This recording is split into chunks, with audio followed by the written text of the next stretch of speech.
नमस्कार, मी रवि कुमार. जवाब तो आपको देना होगा बोल सरकार या सदरात 85 आवाजच्या खास स्पेशल रिपोर्ट मध्ये आपलं स्वागत. कसे आहात आपण? मजेत ना? मजेत राहा, हिट राहा, फिट राहा आणि हो, आरोग्याची काळजी घ्या. चला तर मग विषयाकडे वळूया. या अगोदर आपल्याला एक विनंती असेल, तुम्हाला जर का ही बातमी आवडली तर बातमीला जास्तीत जास्त लोकांकडे शेअर करा आणि जास्तीत जास्त लाईक करा. आणि आपल्याला काय वाटतं या बातमीबाबत तर बातमीला कमेंट करायला विसरू नका. काल पार्थ पवारांचा एक व्हिडिओ माझ्या पाहण्यामध्ये आला आणि आज त्याच्यावर काँग्रेसकडून एक प्रतिक्रिया सुद्धा आलेली आहे. त्यामुळे या व्हिडिओवर मी माझं मत ठेवतोय. पार्थ पवार, अजित पवारांचे सुपुत्र पार्थ पवार. तसं पवार घराण्यात मुलं हुशार निघालेली आहेत. रोहित पवारांकडे पाहिल्यानंतर ते पदोपदी जाणवतं. पण लक्षात घ्या, ज्यावेळेस राष्ट्रवादी एकसंध होती त्याही वेळेस शरद पवार साहेबांनी असेल किंवा स्वतः अजित पवारांनी पार्थ पवार हे व्यक्तिमत्व काही जास्त बाहेर काढलं नाही, म्हणजे राजकारणामध्ये त्यांना आणलं नाही. अजूनही ते राजकारणामध्ये आपलं, आता त्याला तुम्ही काय म्हणू शकता, व्यक्तिमत्व असेल, आपलं वजन असेल, आपली एक पहचान असेल, आयडेंटिटी असेल, एक तयार करण्याचा प्रयत्न करतायत. आता त्यांना ती लढाई फार कठीण आहे. वडील असेपर्यंत ते थोडं सोपं होतं, पण आता ते फार कठीण आहे.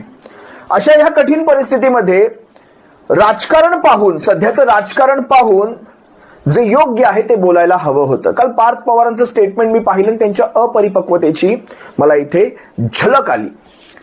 काय घडलं काल नेमकं बघा. ज्यावेळेस बारामतीमध्ये काँग्रेसने अर्ज भरलेला आहे, काँग्रेस ती निवडणूक लढणार आहे अशा प्रकारची माध्यमांमध्ये बातमी होती आणि भरलेला आहे काँग्रेसने तो फॉर्म. काँग्रेसची ती पद्धत आहे, काँग्रेस कुठल्याही निवडणुकीमध्ये, मग कधी कोणाचं निधन जरी झालेलं असेल तरी काँग्रेस तिथे बिनविरोध होऊ देत नाही.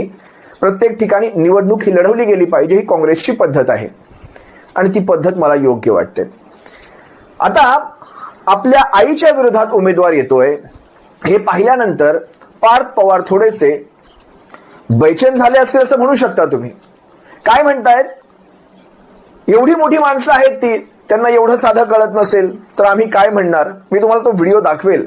खरं तर पार्थ पवारांचे ते बोल अतिशय चुकीचे होते. पार्थ पवार शेवटी काय म्हणाले, काँग्रेसचा डाऊनफॉल सुरू आहे. पार्थ पवारांना फक्त एकच सांगणं आहे, ज्या राज्यामध्ये आपल्या वडिलांची झिरो FIR घेतली गेली ते राज्य काँग्रेस शासित आहे आणि अजूनही ती काँग्रेसच्या राज्यात घेतली गेलेली FIR महाराष्ट्रामध्ये अजून नोंदवून घेतली गेली नाही, रजिस्टर्ड झालेली नाही. आज वणवण फिरतायत, रोहित पवार वणवण फिरतायत त्या FIR साठी, याची चौकशी व्हावी यासाठी. पण या सगळ्यामध्ये आम्हाला पार्थ पवार कुठेही रोहित पवारांची मदत करताना दिसत नाहीत. पण पार्थ पवारांच्या तोंडी मात्र हे राजकीय स्टेटमेंट फार लवकर आलं. ABP माझाचा हा एक व्हिडिओ मी तुम्हाला दाखवतो ज्यामध्ये पार्थ पवार काँग्रेसला दूषण देत आहेत. पहा जरा. अजिबात नाही, त्यांना कळायला पाहिजे काय करायचं. राष्ट्रीय नेतृत्वाशी वगैरे काही बोलायची गरज वाटत नाही, मला नाही वाटत. सगळ्यांना माहिती आहे ते काय करतात. सगळे मोठे लोक आहेत, सगळ्यांना समजतं काय चाललंय. त्याच्यामुळे त्यांनी विचार केला असेल, त्यांना करू द्या. पण त्यांना नंतर काय त्रास होणार महाराष्ट्रामध्ये हे त्यांना दिसेल. कारण कसं आहे, लोक विसरत नाहीत. आता जो प्रेम दादांचा आहे लोकांच्या मनात, अशा वेळेस हा निर्णय घेणं एवढ्या मॅच्युअर पार्टीनी, म्हणजे जिथं एवढे मोठे नेते आहेत, हे अतिशय चुकीचं आहे. तुम्हाला वेदना होत आहेत? मला असं वाटतं की आपण कोणाला थांबू नाही शकत. जसा वेळ येतो तसं समोर जावं लागतं आणि आम्ही समोर जाऊ. समजलं, आम्ही काय कोणाला फोन नाही करणार आहे. जे काय ते नशिबात लिहिलंय ते बघू काय व्हायचंय ते. पण फक्त मला वाईट वाटतं की काँग्रेसचा डाऊनफॉल आहे महाराष्ट्रामध्ये.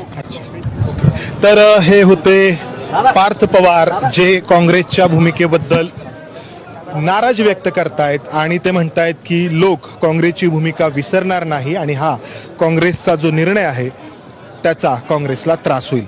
कॅमेरामन पार्थ पवार म्हणतायत महाराष्ट्रातली जनता या गोष्टी कधी विसरत नाही. महाराष्ट्रातली जनता सुज्ञ आहे, या गोष्टी ते विसरणार नाहीत. काँग्रेसला याची किंमत मोजावी लागेल. काँग्रेसचा डाऊनफॉल सुरू आहे. अतिशय योग्य म्हणाले. महाराष्ट्रातली जनता या गोष्टी पाहते, सुज्ञ डोळ्याने पाहते. महाराष्ट्रातली जनता विचार करते. महाराष्ट्रातली जनता फरक स्पष्ट समजते आणि महाराष्ट्रातली जनता तुम्हाला देखील ओळखते. काँग्रेसला काय ओळखायचंय महाराष्ट्रातली जनता त्यांचं पाहून घेईल, पण महाराष्ट्रातली जनता सध्या तुम्हाला काही प्रश्न विचारते. मी काल परवाचा सुनेत्रा वहिनींचा सुद्धा एक व्हिडिओ पाहिला, ज्यामध्ये आपली उमेदवारी दाखल केल्यानंतर त्यांनी एक भाषण दिलेलं आहे. त्यामुळे त्या भावुक झालेल्या आहेत आणि त्या म्हणाल्या की मी माझं दुःख तळघरामध्ये कोंडलंय आणि तुम्हा सर्वांसाठी मी बाहेर आलेली आहे. तसं पाहायला गेलं तर सुनेत्रा वहिनी या काही मला राजकीय व्यक्तिमत्व वाटत नाहीत. काय असतं, काही जबाबदाऱ्या अशा अंगावर अचानक येऊन पडतात की ज्यामध्ये घरातल्या महिलांना बाहेर पडावं लागतं आणि त्यात सहभागी व्हावं लागतं. त्यांची विशेष त्यामध्ये काही इच्छा असेल असं मला सध्या तरी एक चेहरा आपण वाचतो कसा, आपण एखादा चेहरा ओळखतो कसा, ते पाहिल्यानंतर मला कळतं की नाही, हे व्यक्तिमत्व राजकीय नाहीये. पण ह्या व्यक्तिमत्वाला एवढ्या अडचणींमध्ये का यावं लागतं याचा विचार केला तर कधी पार्थ तुम्ही? वडिलांचा राजकीय वारसा तुम्हाला भविष्यात चालवायचा आहे. जरा एकदा हा आपल्या आईचा व्हिडिओ पहा, त्यांची घालमेल मला कळाली. त्या म्हणतायत मी माझं दुःख तळघरामध्ये कोंडलं, बारामतीतली झाडं पानं फुलं सुद्धा रडत असतील. आज तुम्ही विचार करा, एकदाही सुनेत्रा वहिनी कधीही आजपर्यंत रोहित पवार जे म्हणतायत त्या गोष्टीला चुकीचं म्हणाल्या नाहीत. जर आज त्या एकदा जरी त्या चुकीचं म्हणाल्या असत्या ना, रोहित पवार जे म्हणतात ते सारं साफ खोटं आहे, सफेद झूट आहे, रोहित पवारांना अगदी एवढंसं सुद्धा बळ मिळणार नाही. पण आज त्या म्हणत नाहीयेत. ही गोष्ट मुलगा म्हणून तुमच्या किती लक्षात येते? जरा सुनेत्राताईंचा हा व्हिडिओ पहा. की बारामतीत ही पोटनिवडणूक होईल. दादा अजूनही आपल्यात नाहीत असं अजूनही वाटत नाही आणि हे मला मान्य नाही. पण येत्या ह्या काळात तुमच्यावर आणि माझ्यावर खरंच वाटत नसला तरी आणलाय. दादांचं जाणं ही केवळ माझीही माझ्या कुटुंबाची वैयक्तिक हानी नाही, तर बारामती, महाराष्ट्र आणि देशाची हानी झाली असलं म्हटलं तरी वावगं ठरणार नाही. दादांसाठी बारामती म्हणजे आईसारखी होती. म्हणूनच त्यांचा अखेरचा श्वास देखील बारामतीच्या मातीतच विसावला. बारामतीतल्या प्रत्येक झाडात, फुलात, पानात, रस्त्यात, शाळेत, नदीच्या इमारतीत दादांचा स्पर्श आहे. त्या निर्जीव इमारती, ती न बोलणारी पानं आणि फुलं सुद्धा दादांच्या आठवणीने रडत आहेत. बारामतीकरांच्या विकासासाठी, आदरणीय दादांचं स्वप्न पूर्ण करण्यासाठी मी माझं दुःख सुद्धा तळघरात कोंडलं आणि अत्यंत धीरानं आपल्या सगळ्यांसाठी बाहेर पडले. म्हणतायत माझं दुःख मी तळघरात कोंडलंय. आमची अशी इच्छा आहे, राजकारण हे गजकरण झालेलंच आहे, पण त्याला आणखी गजकरण बनवू नका. आपलं दुःख तळघरात कोंडू नका. आपल्या दादांना न्याय देण्यासाठी तुम्ही नाहीतर कोण पुढे येणार?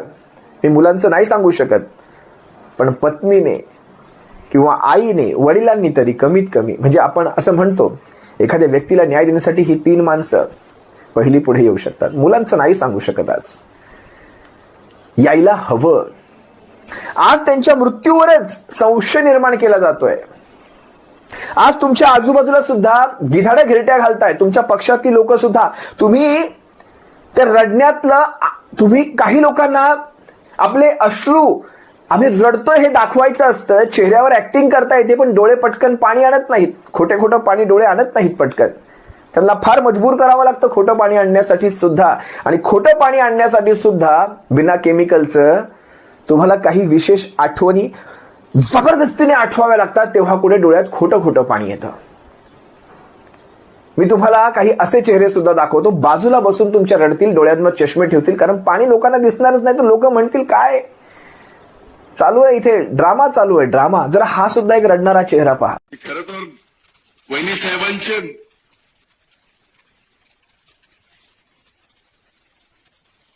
आभार मानतो की दादा गेल्यानंतर कसं तर सर्वाधिक दुःख ज्याला आहे त्यांनी दुःख आपलं बाजूला सारलं आणि हा पूर्ण राष्ट्रवादी काँग्रेस पक्षाचा परिवार माझ्या दुःखापेक्षा मोठा आहे. मला त्या परिवाराच्या दुःखात या परिवाराला बाहेर काढलं पाहिजे ही जबाबदारी आपल्यासाठी वहिनी साहेबांनी घेतलेली आहे. आता ती जबाबदारी खऱ्या अर्थानं आपल्यावर आहे. आपण दादांवर किती प्रेम केलं, किती प्रेम आहे, आपण शेवटच्या श्वासापर्यंत राहील. पण अशा कठीण प्रसंगामध्ये ज्यावेळेस आपलं दुःख सारून वहिनी साहेब आपल्यासाठी आपल्या पाठीमागं त्या दुःखात उभ्या राहतात, हे फार क्वचितच जमतं. आज वहिनी साहेब महाराष्ट्राच्या उपमुख्यमंत्री,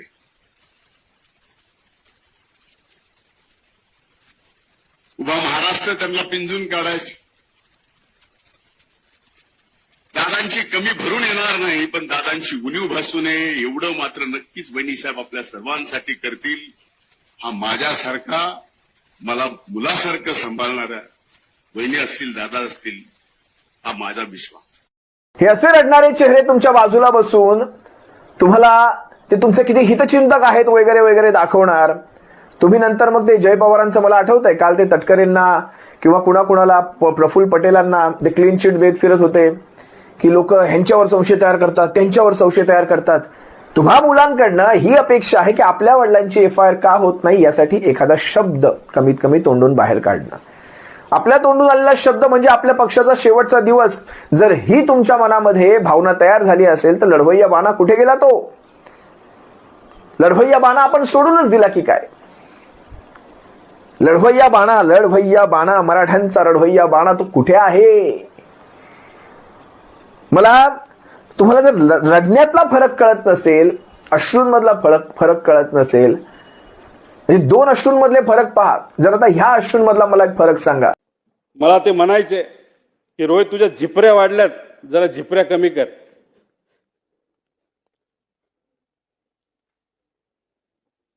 त्या दिवशी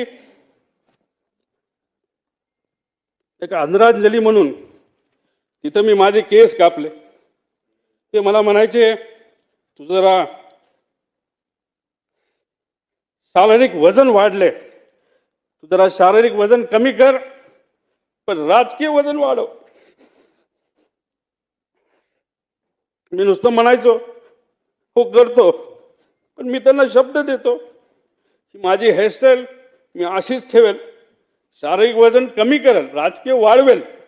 पण एक गोष्ट मात्र खरी, ते मला म्हणायचे वरचं बटन वरपर्यंत लावत जा, पण काकांना एक सांगायचं 40-50 वर्षानंतर मी तेव्हा तुम्हाला भेटेल तोपर्यंत मी बटन असंच उघडे ठेवणार. त्यावेळेस मात्र तुम्हाला भेटल्यानंतर हे बटन मी त्या ठिकाणी लावेल, कारण शेवटी हे बटन असं ठेवल्यानंतर तुमची आठवण. यामध्ये हा जो कोणी व्यक्ती आहे विधानसभेच्या आतमध्ये उभा राहून दादांसाठी जो रडतोय, विधानसभेच्या आतमध्ये जाब विचारतोय, हा जो कोणी व्यक्ती असेल याचं रडणं मला, याच्या डोळ्यातला आसू मला प्रामाणिक दिसले.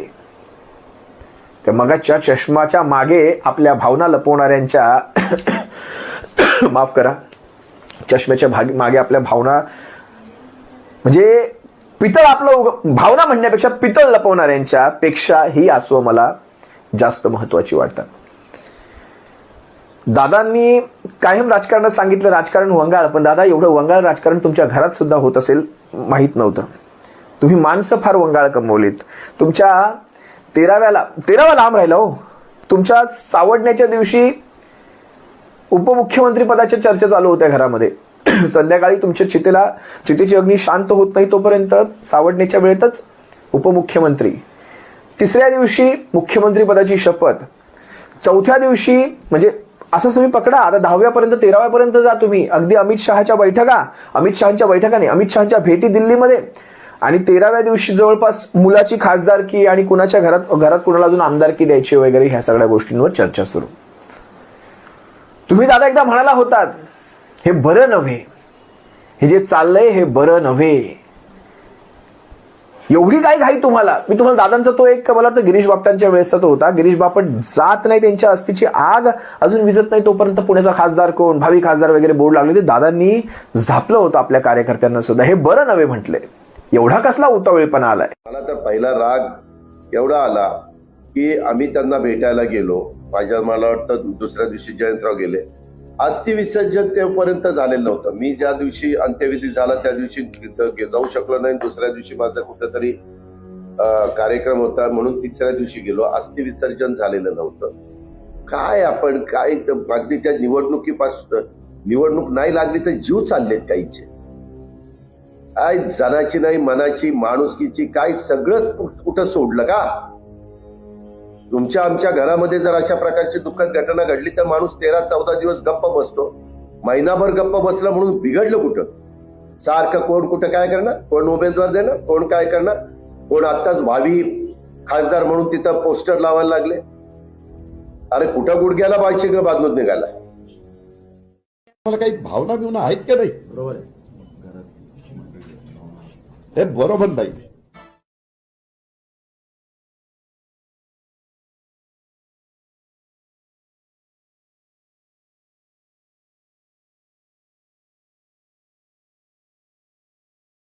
काही उपयोग नाही रे. राजकारण लय वंगाळ आहे. आता काय सांगायचं, पण आता तुम्ही धंदा पाणी करा, मस्तपैकी राहा, मुलाबाळांना चांगलं शिकवा, निर्व्यसनी राहा. मी पुन्हा पुन्हा सांगतोय, साधू संतांनी ते आपल्याला सांगितलं.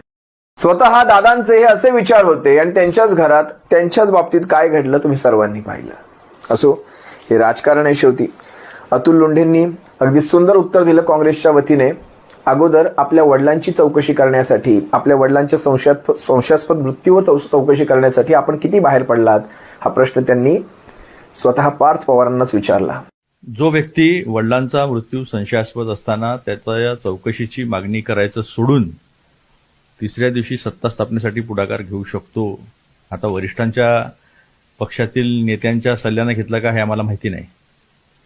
जो व्यक्ती खासदार बनण्यासाठी आणि जमीन घोटाळ्यामध्ये जे नाव आलं होतं ते लपवण्यासाठी वडिलांच्या मृत्यूच्या चौकशीच्या पाठीमागे लागत नाही, ज्याला खुद्द घरातूनच शरद पवार साहेबांनी 2 मुलं आहेत राजकारणात सध्या, एक रोहित पवार आहेत, दुसरे पार्थ पवार आहेत.